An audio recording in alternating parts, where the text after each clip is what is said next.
মারা গেছে। আমার বেঁচে থেকে আর লাভ নেই।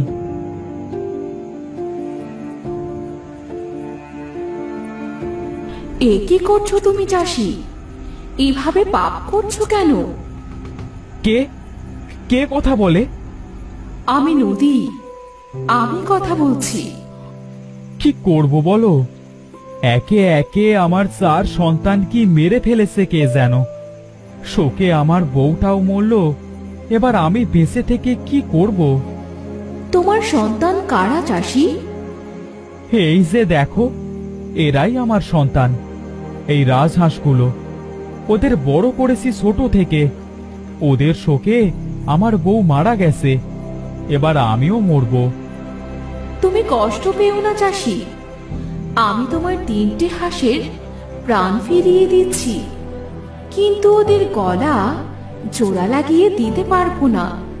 ওরা আজ থেকে গলা ছাড়া হাঁস হয়েই থাকবে। সত্যি বলছো তুমি নদী? সত্যি বলছো? হ্যাঁ, সাথে সাথে আমি তোমার হাঁসেদের একটা বিশেষ শক্তি দিচ্ছি। ওরা তোমার সাথে কথা বলতে পারবে, আর ওরা আজ থেকে তোমাকে হীরের ডিম দেবে।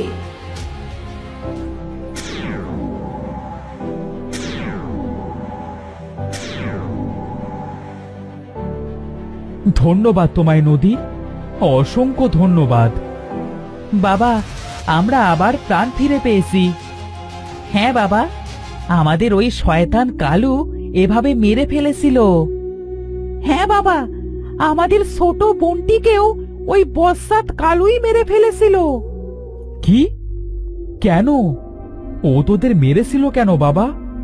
তুমি মোড়লের কাছে সব সময় ধান বিক্রি করো, কিন্তু ও সেটা পারে না।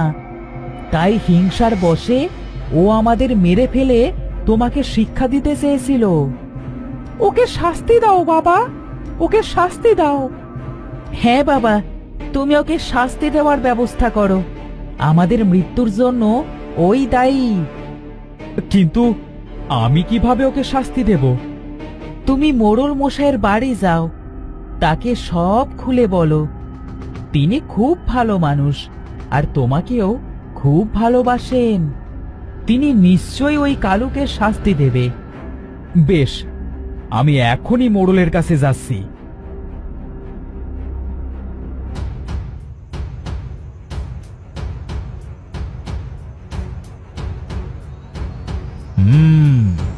সব বুঝলাম।